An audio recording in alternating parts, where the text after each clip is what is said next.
لَأَتَّخِذَنَّ مِنْ عِبَادِكَ نَصِيبًا مَفْرُوضًا.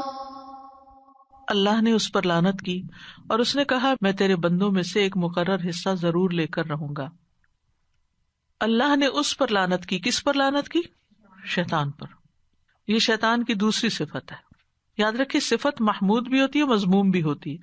تو شیطان کی صفات تو مذموم ہی ہے. پہلی صفت کیا تھی اس کی؟ مرید. اور یہاں دوسری کیا؟ ملعون. اور لعنت کا کیا مطلب ہوتا ہے؟ اللہ کی رحمت سے دور ہونا. سورۃ الحجر میں آتا ہے وَإِنَّ عَلَيْكَ اللَّعْنَةَ إِلَىٰ يَوْمِ الدِّينِ، اور بے شک تجھ پر قیامت کے دن تک خاص لعنت ہے. شیطان پہ لعنت کی وجہ کیا تھی؟ کیونکہ اس نے اللہ کے حکم سے سرکشی کی تھی. جب اللہ نے اس کو سجدہ کرنے کا حکم دیا تو اس نے سجدہ نہیں کیا، حالانکہ وہ اللہ کو مانتا تھا، اللہ کو رب مانتا تھا اور مانتا تھا وہ خالق ہے. اس نے کہا تھا خلقتنی من نار خلقتنی، تو نے مجھے پیدا کیا. اس کو ہوتا اللہ کو مانتا تھا، اللہ سے ہم کلام بھی ہوا اور اس کے باوجود سرکش ہو گیا. اور اس نے کیا کہا؟ وقال لأتخذن من عبادك نصیبا مفروضا. کہنے لگا کہ میں ضرور، قسم، یہ لام قسم کا ہے، لازمی طور پر. اس جملے میں 3 مؤکدات ہیں، لام تاکید، نون تاکید اور قسم جو مقدر ہے، یعنی اس کے اندر چھپی ہوئی ہے. کہنے لگا میں ضرور بضرور تیرے بندوں میں سے ایک مقرر حصہ پرسنٹیج لے کر رہوں گا. لے کے رہوں گا کیا مطلب؟ اپنے رستے پہ چلاؤں گا اور جہنم میں لے کے ساتھ جاؤں گا. خود تو ڈوبے ہی تھے صنم، تم کو بھی لے ڈوبیں گے. خود تو بگڑا، خود تو لعنت اٹھائی اور ساتھ اوروں کو بھی لے کے جانا چاہتا ہے. اور نصیبا مفروضہ یعنی معلوم حصہ، طے شدہ حصہ، متعین حصہ. مقاتل بن حیان کہتے ہیں کہ ہر 1000 میں سے 999 لوگ اور یاجوج ماجوج میں سے بھی ہوں گے. اور اس کا پلان کیا ہے؟ یہ تھنکس بگ، کہ ایک بڑی مخلوق کو گمراہ کرنا. میں نے، ہم جب دین کی دعوت دیتے ہیں تو ہم کہتے ہیں ایک شخص بھی مسلمان ہو جائے تو نجات ہو جائے گی ہماری، کافی ہے. آگے نہیں سوچتے اور نہیں سوچتے، مزید نہیں سوچتے. نیکی کا کام تھوڑا سا کر کے اس میں اطمینان سے بیٹھ جاتے ہیں، راضی ہو جاتے ہیں. تو اللہ تعالیٰ فرماتے ہیں وَلَقَدْ أَضَلَّ مِنْكُمْ جِبِلًّا كَثِيرًا أَفَلَمْ تَكُونُوا تَعْقِلُونَ. اور بلا شبہ یقیناً اس نے تم میں سے بہت سی مخلوق کو گمراہ کر دیا. کیا تم عقل نہیں رکھتے تھے، سمجھتے نہیں تھے؟ لیکن یاد رکھیے سب بندوں پہ شیطان کا زور نہیں چلتا. ایک مقرر حصہ جو ہے وہ اس کی بات مانتا ہے، باقی نہیں مانتے. اور اہل ایمان پر شیطان کا زور نہیں چلتا. الا فریقا من المؤمنین. تو آدم علیہ السلام سے دشمنی کا آغاز ہوا تھا شیطان کی، اور اس وقت اس نے کہا تھا کہ لَأَحْتَنِكَنَّ ذُرِّيَّتَهُ إِلَّا قَلِيلًا، کہ میں اس کی اولاد کو ہر صورت جڑ سے اکھاڑ دوں گا سوائے تھوڑوں کی. میں ان کے مال اور اولاد میں حصہ لوں گا. اور میاں بیوی اگر دعا پڑھے بغیر ملاپ کرتے ہیں تو پھر شیطان شریک ہو جاتا ہے، اور بعض اوقات ایسی اولاد پیدا ہوتی ہے گویا کہ شیطان ہی ہو. یعنی کہ انسان کی پیدائش سے پہلے ہی وہ پلاننگ کر لیتا ہے کہ میں نے شریک ہو جانا ہے، جہاں اللہ کا نام نہیں لیں گے میں اس کام میں شریک ہو جاؤں گا ان کا. یعنی آدم علیہ السلام کی پیدائش سے دشمنی پیدا ہوئی، پھر اولاد آدم جو بھی بچہ پیدا ہوگا اگر والدین نے اللہ کا نام نہیں لیا تو پیدائش سے پہلے، ورنہ جو ہی بچہ پیدا ہوتا ہے تو ساتھ ہی ٹھوکے لگاتا ہے اس کو، وہ بچہ چیختا ہے. اسی لیے حضرت مریم کی والدہ نے دعا کی تھی وَإِنِّي أُعِيذُهَا بِكَ وَذُرِّيَّتَهَا مِنَ الشَّيْطَانِ الرَّجِيمِ. تو آپ صلی اللہ علیہ وسلم نے فرمایا ہر بنی آدم جب پیدا ہوتا ہے تو پیدائش کے وقت شیطان اسے چھوتا ہے، اور بچہ شیطان کے چھونے کی وجہ سے زور سے چیختا ہے، سوائے مریم اور ان کے بیٹے عیسیٰ علیہ السلام کے، کیونکہ انہوں نے یہ دعا پڑھی تھی جو قرآن مجید میں آتی ہے. پھر اسی طرح یہ کہ ہر انسان پہ ایک شیطان مسلط ہے جو اس کو بھٹکاتا ہے، سوائے نبی صلی اللہ علیہ وسلم کے، کہ ان کا شیطان جو تھا وہ مسلمان ہو گیا تھا. شیطان انسان کے جسم میں خون کی طرح دوڑتا ہے، ہر کام میں ساتھ شریک ہونا چاہتا ہے، ہر کام میں جو آپ کرتے نا، اور کچھ نہیں تو اگر آپ کو روک نہیں سکتا نا تو نیت ہی خراب کر دے گا. کھانا کھاتے وقت، واش روم جاتے وقت، کوئی بھی چیز ہو. اسی لیے کہا گیا کہ اگر کھانا کھاتے ہوئے لقمہ گر جائے نا تو اسے شیطان کے لیے نہ چھوڑو، اٹھاؤ صاف کر کے کھا لو. اسی طرح یہ کہ کھانے کے بعد انگلیاں وغیرہ چاٹ لو. بچوں پہ شیطان کا زور چلتا ہے، عبداللہ بن دینار کہتے ہیں کہ میں عبداللہ بن عمر کے ساتھ بازار گیا تو ایک چھوٹی سی بچی کے پاس سے ہم گزرے جو گا رہی تھی. اس پر ابن عمر نے کہا شیطان اگر کسی کو چھوڑ دیتا تو اس کو چھوڑ دیتا، یعنی بچوں کو بھی نہیں چھوڑتا. بچوں پہ مسلط ہوتا ہے اور پھر ان کے ذریعے غلط کام کرواتا ہے. جیسے ایک دفعہ کھانا لگا ہوا تھا تو ایک بچی دوڑتی ہوئی آئی اور اس نے منہ میں ڈالنا چاہا تو آپ صلی اللہ علیہ وسلم نے اس کا ہاتھ پکڑ لیا. آپ نے فرمایا جس کھانے پر اللہ کا نام نہ لیا گیا شیطان اسے اپنے لیے حلال سمجھتا ہے. وَلَأُضِلَّنَّهُمْ وَلَأُمَنِّيَنَّهُمْ وَلَآمُرَنَّهُمْ فَلَيُبَتِّكُنَّ آذَانَ الْأَنْعَامِ وَلَآمُرَنَّهُمْ فَلَيُغَيِّرُنَّ خَلْقَ اللَّهِ وَمَن يَتَّخِذِ الشَّيْطَانَ وَلِيًّا مِّن دُونِ اللَّهِ فَقَدْ خَسِرَ خُسْرَانًا مُّبِينًا. اور البتہ میں ضرور انہیں بھٹکاؤں گا اور میں ضرور انہیں امیدیں دلاؤں گا اور میں ضرور انہیں حکم دوں گا، پھر وہ ضرور مویشیوں کے کان کاٹیں گے. اور میں ضرور انہیں حکم دوں گا تو وہ ضرور اللہ کی تخلیق کو بدل ڈالیں گے. اور جو کوئی اللہ کو چھوڑ کر شیطان کو دوست بنائے تو یقیناً اس نے کھلا نقصان اٹھایا، یعنی واضح نقصان پایا. وَلَأُضِلَّنَّهُمْ، اور میں ضرور ان کو بھٹکاؤں گا. یعنی شیطان انسان کے ساتھ دوستی لگاتا ہے اور پھر اس کو آہستہ آہستہ اپنے ڈھپے لے جاتا ہے، اور یہ اس کا ٹرک ہے. کیونکہ جو شخص کسی کا دوست بن جائے اس کو اس کی بات ٹالنا مشکل ہوتی ہے. بہت سے بچے کیوں بھٹکتے ہیں؟ کمپنی کی وجہ سے. جیسے ان کے دوست ہوتے ہیں وہ ویسے ہی بن جاتے ہیں. اور یہاں بھی آپ دیکھیں وَلَأُضِلَّنَّ 3 مؤکدات ہیں، یعنی اس نے بھٹکانے پر بھی پکی قسم کھائی ہوئی ہے کہ میں صراط مستقیم پر جانے نہیں دوں گا، ان کو اس رستے سے ہٹا دوں گا، علم اور عمل میں انہیں گمراہ کر کے رہوں گا. اور پھر یہ کہ وہ بتدریج ایسا کرتا ہے، جیسے قوم نوح کو اس نے کیا کیا، شرک کیسے ان کے اندر لایا. آہستہ آہستہ بزرگوں کی پہلے تصویریں بنائی، پھر جب وہ فوت ہوئے پھر اس کو آہستہ آہستہ انہی کی عبادت کروانے لگا. تو شیطان کی جو گمراہیاں ہیں وہ خاص طور پر سب سے پہلے کہ ایمان خراب کرتا ہے، ایمان پہ ڈاکہ ڈالتا ہے، عقائد میں شک پیدا کرتا ہے. جب اس پہ اس کو قدرت حاصل نہیں ہوتی تو پھر نافرمانیوں کا حکم دیتا ہے، حرام کام کرنے کو کہتا ہے. جب دیکھتا ہے کہ نہیں یہ شخص حرام میں نہیں پڑتا تو نیکیوں سے روک لیتا ہے. بعض اوقات انسان کہتا ہے نا کہ میں کوئی غلط کام تو نہیں کرتا اور نماز روزہ کرتا ہوں تو اب ضروری ہے یہ بھی کروں یہ بھی کروں، میری اتنا ہی کافی ہے. اگر یہ دیکھتا ہے کہ نہیں یہ بندہ تو نیکیوں سے رکتا ہی نہیں تو پھر ریاکاری داخل کرتا ہے، دکھاوا کرواتا ہے. اور اگر اس سے انسان نکل آئے تو دل میں خود پسندی ڈال دیتا، واہ تم تو کیا ہی شاندار انسان ہو، اور اس کے عمل کو بڑا کر کر کے دکھاتا، تم نے تو یہ بھی کارنامہ کیا اور یہ بھی کیا اور یہ بھی کیا. پھر اسی طرح انسان کے اندر حسد کی آگ پیدا کرتا ہے. یعنی جب انسان دیکھتا ہے نا کہ ساری چیزوں سے بچ گیا اور اس کے بہت اچھے اچھے اعمال پہ وہ ثابت قدم ہے، ریاکاری بھی نہیں، عجب بھی نہیں، عاجز انسان ہے، پھر وہ انسان دیکھتا ہے کہ کوئی اور اس سے آگے نکل رہا ہے تو پھر جیلسی اس کے دل میں ڈالتا ہے. اب جو ہی جیلسی آئی تو کیا ہے، حسد کس طرح نیکیوں کو چاٹ جاتا ہے. یعنی کسی طریقے سے چھوڑتا نہیں انسان کو. تو کبھی بھی انسان اس سے غافل نہ ہو، کیونکہ اس کا ہدف ہی یہی ہے کہ بندوں کو گمراہ کرنا ہے. یحییٰ بن معاذ کہتے ہیں اے ابن آدم شیطان سے بچ جاؤ کیونکہ وہ قدیم ہے تم جدید ہو.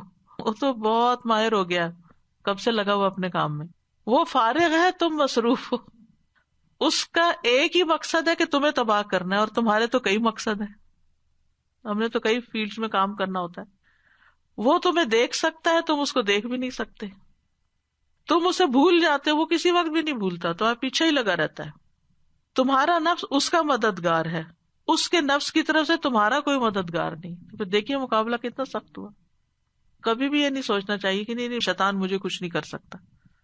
شیطان تو سیدھے رستے پہ بیٹھا ہوا ہے، اسلام کے رستے پہ بیٹھا ہوا ہے، اور اس کو بہکاتا ہے اچھا تم نے یہ کر لیا، اس کا یہ نقصان ہوگا. یعنی انسان جو بھی نیکی کا کام کرتا ہے نا تو اس کے دل میں ایسے وسوسے ڈالتا ہے کہ دیکھو پھر تم دوسروں سے پیچھے رہ جاؤ گے، لوگ اس وقت دنیا کا مال کما رہے اور تم بیٹھ کے دین کی خدمت کر رہے ہو، لوگ کہاں پہنچ گئے ہیں، تم کہاں پہنچے ہو، فلاں نے اتنا بڑا گھر خرید لیا ہے، تم وہیں کے وہیں بیٹھے ہو. اور اس طرح کی بہت ساری چیزیں جس کی وجہ سے انسان بہت سے اچھے اچھے کام جو اپنی فراغت میں کر رہا ہوتا ہے وہ چھوڑ کے انسان دنیا بنانے میں نکل کھڑا ہوتا ہے، اور اس طرح دنیا بناتے بناتے دنیا سے ہی چلا جاتا ہے. پھر اسی طرح اللہ کے بارے میں گمراہ کن خیالات دل میں ڈالتا ہے. یہ شیطان کا بہت بڑا وار ہے، نیگیٹو تھنکنگ، وسوسے. یعنی کوئی آپ اچھی بات سوچتے فوراً شیطان اس کا کاٹ کرے گا. مثلا کسی شخص نے بہت اچھا کوئی کام کیا، آپ تعریف کریں گے کتنا اچھا کام کیا، شیطان ڈالے گا نہیں آپ کو وہاں مقابلہ کرنا ہوگا کہ نہیں میں نے اس شخص میں خیر ہی دیکھی ہے. تو یہ جو برے خیالات ڈالتا ہے نا اللہ کے بارے میں، اللہ کے بندوں کے بارے میں، نیک بندوں کے بارے میں، اس میں بھی انسان کو اعوذ باللہ پڑھنی چاہیے اور بری بات نہیں سوچنی چاہیے کسی کے بارے میں. پھر نماز میں خلل ڈالتا ہے، دھیان ادھر ادھر کرواتا ہے. پھر برائی اور بے حیائی کا حکم دیتا ہے، لباس میں بے حیائی کرواتا ہے. اور خواتین کے لیے تو یہ بہت ہی اہم چیز ہے. ریویلنگ ڈریسز، بوڑھی ہو جاتی ہیں خواتین لیکن ایسے بازوؤں والے کپڑے پہنے ہوتے ہیں کہ سب کچھ ننگا ہو رہا ہوتا ہے. اللہ رحم کرے. یعنی مجھے کبھی سمجھ نہیں آتی بعض اوقات کہ ہم اپنا جسم کیوں دکھانا چاہتے ہیں. اس میں کیا خوبصورتی ہے؟ اس سے کیا حاصل ہوتا ہے؟ اس سے کون خوش ہوتا ہے؟ یا شیطان کے چیلے. ایمان والوں کو تو ایسے نہ ڈریسز اچھے لگتے نہ کسی کو پہنا ہوا دیکھ کے اچھا لگتا ہے. اگر آپ کے دل میں ایمان ہے نا تو کوئی ٹائٹ کپڑا پہنے ہوئے ہو یا ننگا ہو رہا ہو پہن کے تو آپ کا دل بھی نہیں کرے گا اس کو دیکھنے کو. خوبصورتی تو کہاں لگے گی. تو لوگوں کے جسموں میں اٹریکشن کا ہونا کسی کے لیے کتنا بڑا فتنہ ہے. وہ حیا ہی نکل جائے. اپنی اولاد کے سامنے ٹائٹ کپڑے پہن کے خواتین پھرتی ہیں، بچوں کے اندر کیا حیا رہے گی. پھر اسی طرح جو بھی برے کام ہے نا، جب انسان برا کام کر لیتا ہے تو انسان کے اندر تھوڑی سی شرمندگی آتی ہے تو کہتے ہیں یہ سبھی کرتے ہیں تم اکیلے تھوڑی ہو. اس خیال کو ہی ختم کر دیتا ہے. پھر عداوت اور دشمنی پیدا کرتا ہے. دیکھو فلاں نے تمہارے ساتھ کیا کیا، یہ تمہارے بہن بھائی کو تمہارا کوئی خیال نہیں ہے. تمہاری ماں نے بھی تمہارے ساتھ بڑی زیادتی کی، باپ تو تمہیں پوچھتا نہیں، شوہر تو تمہیں ایسا ملا. ہر وقت کسی نہ کسی کے خلاف. اولاد تمہاری ایسی ہے. تو یہ ہر ایک کے بارے میں بری بات دل میں ڈال کے تو دل کو جلاتا ہے. پھر اسی طرح علم والوں کو بھی نہیں چھوڑتا. وہ سورۃ الاعراف میں آتا ہے نا، وَاتْلُ عَلَيْهِمْ نَبَأَ الَّذِي آتَيْنَاهُ آيَاتِنَا فَانسَلَخَ مِنْهَا فَأَتْبَعَهُ الشَّيْطَانُ فَكَانَ مِنَ الْغَاوِينَ. علم والوں کو بھی بھٹکاتا ہے. کوئی یہ نہ سوچے میں نے قرآن پڑھ لیا اب تو میں نہیں بھٹک سکتی. ان کے پیچھے بھی آتا ہے اور لوگوں کو فتنے میں ڈالنے کے لیے اپنے لشکر بھیجتا ہے.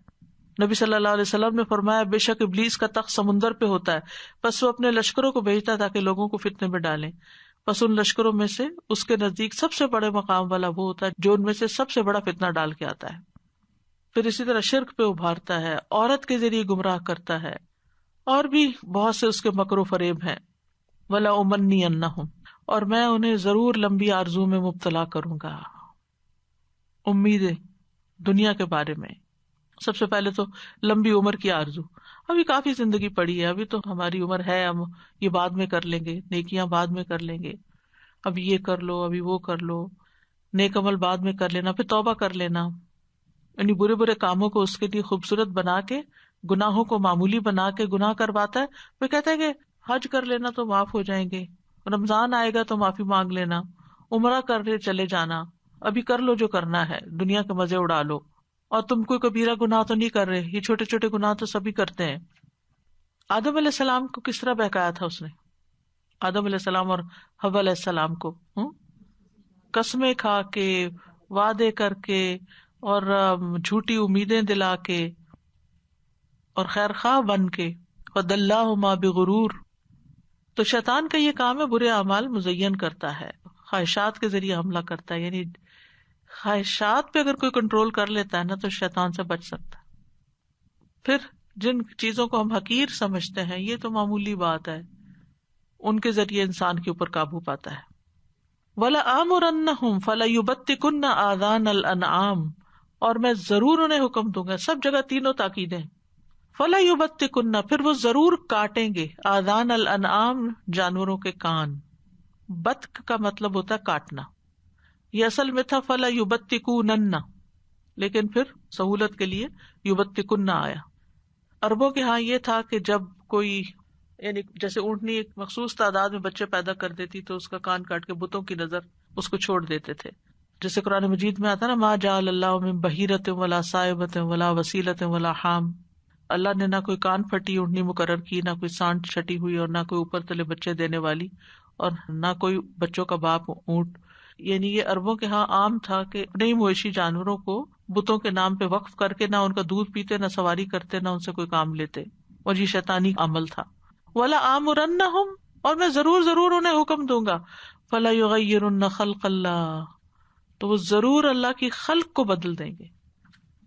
اس سے ایک معنی لیا گیا کہ اللہ کا دین بدل دیں گے، یعنی بدعات ایجاد کر لیں گے. دوسرا یہ کہ جانوروں کو خسی کر دیں گے، یعنی جانوروں کی میوٹیشن کر دیں گے. تیسرا یہ کہ جسم کو چھیل کر سرما بھریں گے، یعنی ٹیٹوز بنائیں گے. یہ صحابہ وغیرہ کے اقوال ہیں. ٹھیک ہے، اس زمانے میں تو یہی تبدیلی ہوتی تھی نا. آج پلاسٹک سرجری کے ذریعے کیا کیا نہیں ہو رہا. کوئی اپنی آنکھوں کی سفیدی کو لال کروا رہا ہے، اور کوئی اپنے ناک کی شیپ بدل رہا ہے، اور کوئی چہرے کے اوپر ٹیٹوز بنوا رہا ہے، اور کوئی اپنی جنس تبدیل کر رہا ہے، لڑکے سے لڑکی، لڑکی سے لڑکا بن رہا ہے، کوئی اپنے جسم کو چھدوا رہا ہے. تو تخلیق کو بدلنے کی کئی صورتیں ہیں. ایک ہے فطرت بدلنا، کہ توحید کی بجائے شرک کرنے لگے لوگ، فطرت سے ہٹ جائیں. کیونکہ ہر بچہ اسلام پر پیدا ہوا ہے، تو وہ بڑا ہوتا ہے تو والدین کے انفلوئنس اور معاشرے کے انفلوئنس سے اس کو ہٹا دیتا ہے، اس رستے سے وہ دین حنیف سے بھٹک جاتے ہیں.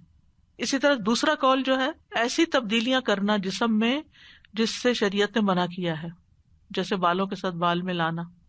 اپنے بال تو چھوٹے ہیں تو بال میں لا کے ان کو لمبا کرنا یا جوڑا بنانا، تو وہ پتہ چلے کہ جی بہت بڑے زیادہ بال ہیں، کیونکہ بال عورت کے حسن ہوتا ہے. اسی طرح بھویں بنانا.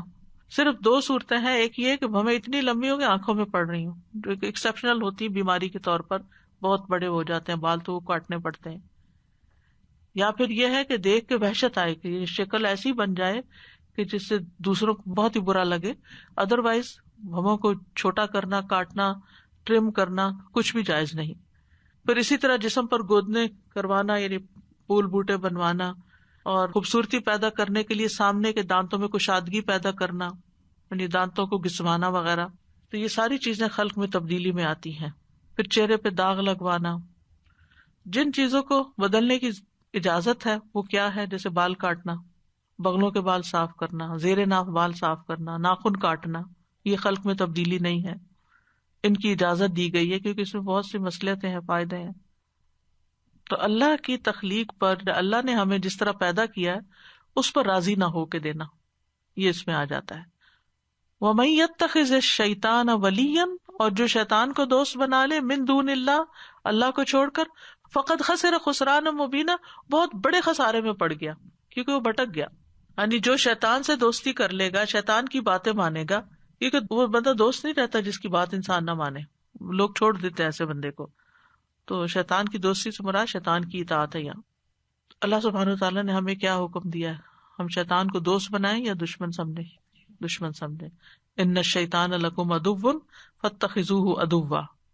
ایک اور جگہ بھی آتا ہے افتتخذونہ وذریتہ اولیاء من دونی وہم لکم عدو بئس للظالمین بدلا.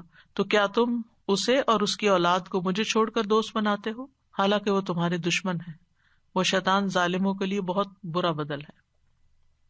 یعدہم ویمنیہم وما یعدہم الشیطان الا غرورا.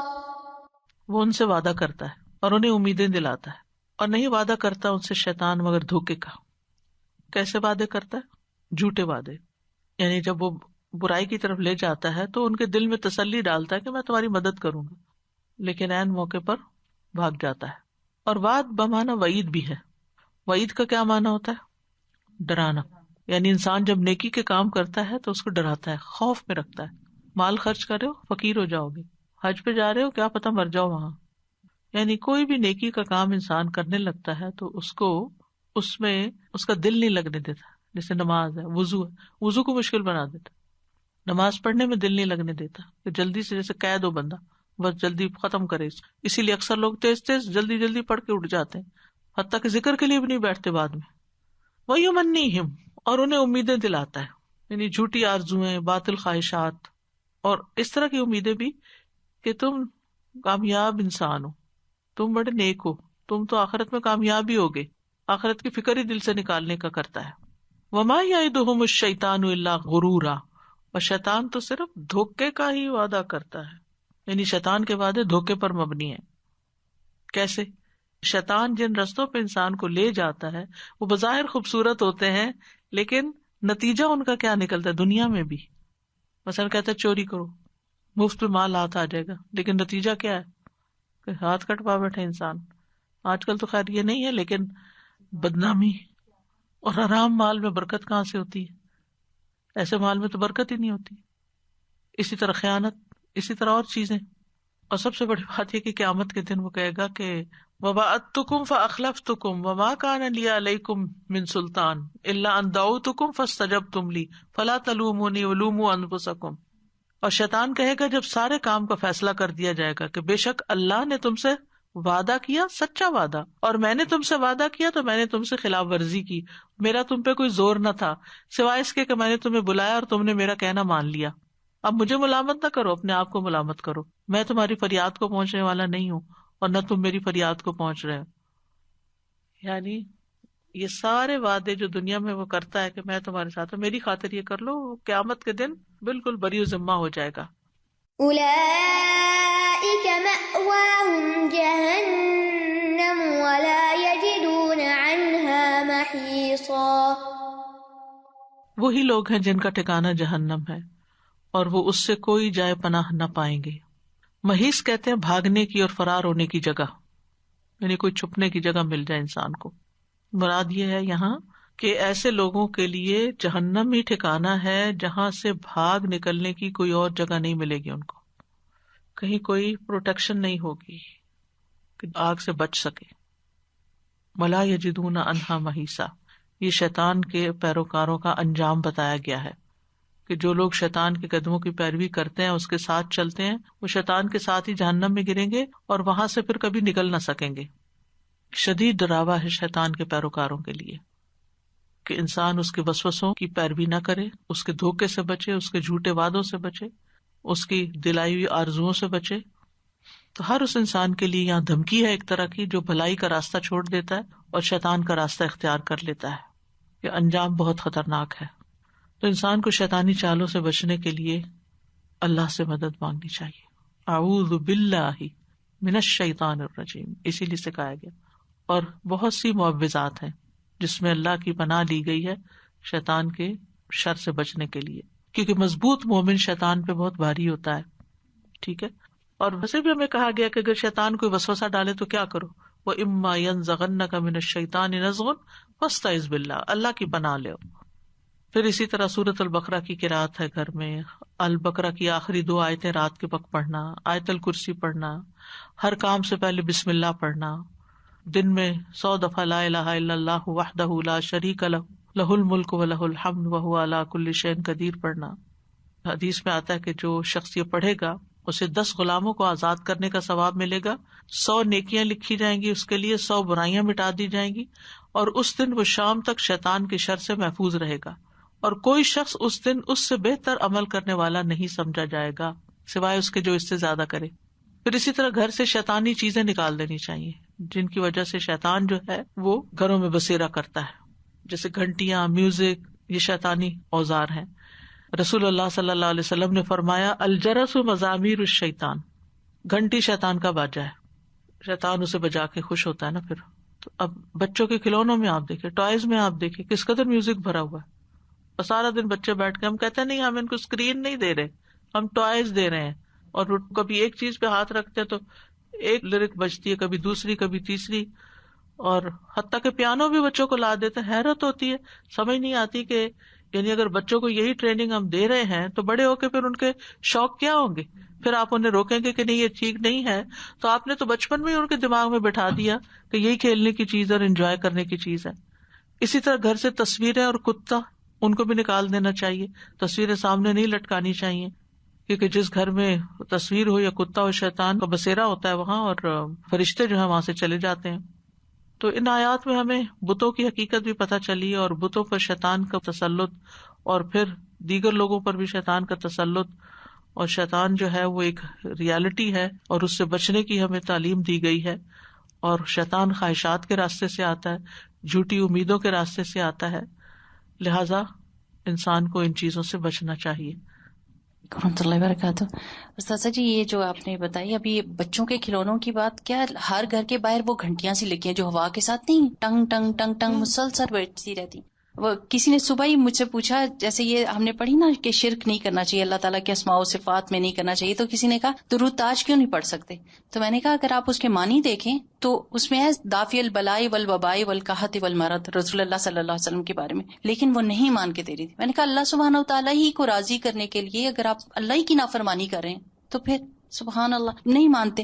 دوسرا استاذہ ایک عورت کی میں دیکھ رہی تھی، اس نے پلاسٹک سرجری کرائی تھی، یہ جو خلق چینج کرنے کی، اور اس کی 10 سے اوپر سرجریز ہو چکی تھی منہ کی، اور اس کا ڈاکٹر کہتا تھا کہ اب اگر تم نے چھیڑا اپنے منہ کو تو تمہارا ناک گر جائے گا، لیکن اس کو ایک ایسا وہ لگن سی لگ جاتی ہے تو ہاں جی، اور اتنا اس کا شکل بالکل جوکر جیسی، اس کی بہن اپنی خود کہہ رہی تھی کہ میں اس کے ساتھ چلنا پسند نہیں کرتی کیونکہ اس نے اپنی شکل کو اتنا بگاڑ دیا کہ اب یہ جوکر لگتی ہے۔ تو جب اس ہوسٹ تھی اس نے پوچھا کہ تم کیا چاہتی ہو، تو کہتی ہے میں روز چہرے کو اپنے دیکھتی ہوں اور میں کہتی ہوں کسی دن تو میں مطمئن ہو جاؤں، میرا دل بے چین ہے، چونکہ اس نے اتنی خوبصورت شکل کو بگاڑ دیا تھا، اب اس کے لیے کوئی چین نہیں تھا۔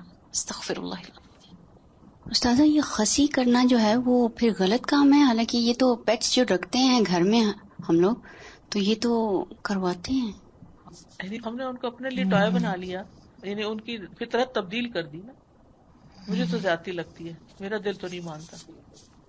یہ السلام علیکم استاذہ جی، یہ پاکستان میں آج کل بڑا ٹرینڈ چل گیا ہے کتے رکھنے کا نا گھر کے اندر، پہلے تو باہر رکھتے تھے، اب چھوٹے چھوٹے وائٹ، اور پھر جب وہیں پہ نمازیں پڑھ رہے ہوتے ہیں وہیں کتا چلتا ہوا جا رہا ہوتا ہے، تو جب بھی ان سے کہو تو وہ کہتے ہیں کیا کریں، بچوں کو آج کل بہت شوق ہے پیٹ رکھنے کا، تو میرے بچے کا شوق ہے کتا، یہ تو اللہ نے بنایا تو اصل میں ہم بچوں کی محبت میں ہر حد پار کرنا چاہتے ہیں اور پھر وہی بچے ہمارے لیے ایک مصیبت بن جاتے ہیں۔ تو مطلب کتا رکھنا ویسے گھر کے اندر باہر رکھ سکتے ہیں، باہر رکھ سکتے ہیں، اندر نہیں نا، حفاظت کے لیے رکھ سکتے ہیں، مویشیوں کی حفاظت کے لیے، کھیت کی حفاظت کے لیے۔ اور دوسرا یہ کہ وہ جو آپ بتائے تھے ٹیٹوز جو یہ کھدواتے ہیں، کہ آج کل یہ بہت ٹرینڈ ہوا ہوا ہے اور بچوں میں اتنا زیادہ بڑھتا جا رہا ہے وہاں پاکستان میں بھی، کہ یہ ٹیٹوز جو ہیں باہر سب بنواتے ہیں، تو یہاں کوئی گناہ علیحدہ ہے کہ پاکستان میں؟ تو وہ ان لوگوں نے بنوانے پاکستان اور کسی اور ملک کی بات نہیں ہے، اصل میں تو اللہ کا حکم ہے جی، ہمیں تو اللہ کے حکم کو فالو کرنا، نہ کہ کسی پاکستانی یا غیر پاکستانی جی، بس اپنے لیے بہانہ ڈھونڈتے ہیں۔ جی، وہ جیسے آج کل آستینیں بہت باریک ہیں تو وہاں پہ بنوانا پسند کر رہی ہیں، تو آستینیں بھی نہیں ہیں اب تو، ہے ہی نہیں جی، باریک تو دور کی بات، آستینیں نہیں ہیں۔ السلام علیکم۔ جیسے شیطان کے بارے میں بتایا نا کہ ہی تھنکس بگ، تو ایک ریورٹ تھے مسلمان ہونے کے بعد، ان سے شیخ نے پوچھا کہ آپ کی کیا خواہش ہے؟ انہوں نے کہا میں پورے امریکہ کو مسلمان کر دوں گا۔ تو سارے شیوخ جو تھے وہ ہنسنے لگے، تو انہوں نے کہا کہ آپ کیوں ہنس رہے ہیں؟ تو انہوں نے کہا کہ آپ نے ایسی بات کہی ہے جو ممکن نہیں۔ تو انہوں نے کہا کہ کیا ایسا نہیں ہے کہ نیت کرنے پہ بھی اجر مل جاتا ہے؟ میں نے نیت اتنی بڑی کر لی، اگر میں نے 2-4 کو بھی کر لیا اللہ تعالیٰ مجھے اتنا ہی انعام دے دے گا۔ تو وہ شیخ کہتے ہیں میں اتنا شرمندہ ہوا یہ سوچ کے کہ واقعی اللہ سبحانہ وتعالیٰ نے نیت پہ بھی رکھی ہے اگر اس کی سچی نیت ہوئی تو۔ لیکن ہم یعنی کہ ہمارے تصور میں بھی نہیں کہ ہم ذرا بڑا سوچیں، جبکہ شیطان نے ڈے 1 سے ہی سوچ لیا تھا کہ سب کو ہی گمراہ کر دوں گا۔ آج کے لیے اتنا ہی کافی ہے۔ اللہ سبحانہ وتعالیٰ ہمیں عمل کی توفیق عطا فرمائے۔ وآخر دعوانا ان الحمد للہ رب العالمین۔ سبحانک اللہم وبحمدک، اشہد ان لا الہ الا انت، استغفرک واتوب الیک۔ السلام علیکم ورحمۃ اللہ وبرکاتہ۔